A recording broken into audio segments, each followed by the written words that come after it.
എല്ലാവർക്കും നമസ്കാരം. ആദ്യം തന്നെ നമ്മളൊരു കൈയടി കൊടുക്കും പ്ലീസ്. നമ്മുടെ പിന്റോറിന്റെ കയ്യിൽ നിന്ന് മൈക്ക് ഇവിടെ മേടിച്ചപ്പോഴേ മനസ്സിലായി കുഴപ്പിക്കുന്ന ചോദ്യം കൊണ്ടേ വരുള്ളൂ എന്നുള്ളത്. ഇല്ല നമ്മൾ വാത്സല്യം സിനിമയുടെ പേര് പറഞ്ഞ പോലെ തന്നെ പണ്ട് കുട്ടിക്കാലത്ത് രണ്ടാം ക്ലാസ്സിലും 3ാം ക്ലാസ്സിലൊക്കെ പഠിച്ചിട്ടുള്ള ആൾക്കാർ കേട്ടിട്ടുള്ള ഒരു പേരാണ് ക്ലാക്ലി സുരേഷ് തിരിഞ്ഞു നോക്കി മുറ്റത്തിൽ മൈന. അപ്പൊ അത് മോഡേൺ അല്ല, ആക്ച്വലി പഴയ സാധനം തന്നെയാണ്. അപ്പോൾ നമ്മുടെ ഡയറക്ടറിന്റെ വൈഫ്, അതായത് എൻ്റെ അമ്മയാണ് ആക്ച്വലി ഈ പേരിട്ട് തരുന്നത് നമുക്ക്. ഇതില് കോമഡി എലമെന്റ് ആണ് മെയിനായിട്ട് ഫോക്കസ് ചെയ്തിരിക്കുന്നത്. അതിൽ യൂത്തറല്ല, ഫാമിലി ഓറിയന്റഡ് ആണ് പടം കിടക്കുന്നത് മെയിനായിട്ട്. തിയേറ്റർ റെസ്പോൺസ് ഒക്കെ എങ്ങനെയാണ് പടത്തിന്?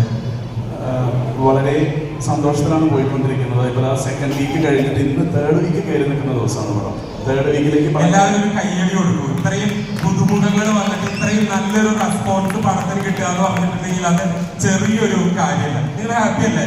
ഭയങ്കര ഹാപ്പിയാണോ ചോദിക്കേണ്ട ആവശ്യമില്ല. കാരണം ഇതന്നെ ഞങ്ങൾ സംസാരിച്ചുകൊണ്ടിരിക്കുന്നത് ഫുൾ ടൈം എപ്പോഴും ഇതിനെക്കുറിച്ചുള്ള കാര്യങ്ങളും സംസാരങ്ങളും തന്നെയാണ്. മാത്രമല്ല എവിടെയും എൻ്റെ ആക്ച്വലി 3ാമത്തെ സിനിമയാണ്. പക്ഷേ നമ്മളുടെ ഫേസ് ആരും കണ്ടിട്ടില്ല, അറിഞ്ഞിട്ടില്ല. എങ്കിലും ഓഡിയൻസ് ഭയങ്കര ഹാപ്പി ആയിട്ട് നമ്മളെ സ്വീകരിച്ചു. ഫാമിലിക്കാണ് ഏറ്റവും കൂടുതൽ പടം ഇഷ്ടപ്പെട്ടിരിക്കുന്നത്. അതൊക്കെ ഒരുപാട് സന്തോഷമുള്ള കാര്യമാണ്. ശരി, ഇവിടെ കുറച്ചധികം പേര് എന്തായാലും ഈ സിനിമ കണ്ടിരിക്കും. ഇനിയും സിനിമ കാണാനായിട്ട് വെയിറ്റ് ചെയ്തിരിക്കുന്ന ആളുകളുണ്ടായിരിക്കും. അവരോട് നിങ്ങളുടെ ടീമിന് എന്താണ് പറയാനുള്ളത്?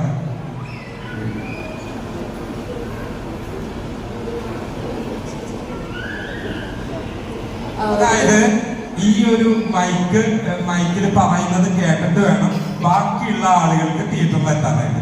ഷൂട്ട് ഒരു ഡിഫറെൻ്റ് ആയിട്ടുള്ള കോൺസെപ്റ്റാണ്. നിങ്ങൾ ഇതുവരെ കണ്ടിട്ടുണ്ടാവില്ല. അതൊരു വേറെ രീതിയിലാണ്. റൊമാൻസ് ഉണ്ട്, പക്ഷെ ആ റൊമാൻസ് നടക്കുന്ന സെനാരിയോ വളരെ ഡിഫറെൻ്റ് ആണ്. പിന്നെ ഇതിൽ വിവിധ തരം ക്യാരക്ടേഴ്സ് ഉണ്ട്. നമ്മുടെ കേരളത്തിൽ തന്നെ ഡിഫറെൻറ്റ് ഡിസ്ട്രിക്ട്സ് ഉണ്ടല്ലോ, അവരുടേതായ തനതായ ലാംഗ്വേജ് തന്നെ വെച്ചിട്ട് അവരെ കൊണ്ട് അഭിനയിപ്പിച്ചു. അപ്പോൾ ആ ഒരു വെറൈറ്റി, ആ ഒരു വൈബ്രൻറ്റ് കളർ എന്ന് പറയുന്നത് ഈ ഫിലിമിലുണ്ട്. പിന്നെ നമ്മൾ ഫസ്റ്റ് ഹാഫ് കാണുമ്പോൾ ഒരു വിചാരം ഉണ്ടാവും, ഇന്ന ആളാണ് അല്ലെങ്കിൽ ഈ ഒരു എൻഡിങ് ആയിരിക്കും. പക്ഷെ അങ്ങനെയല്ല.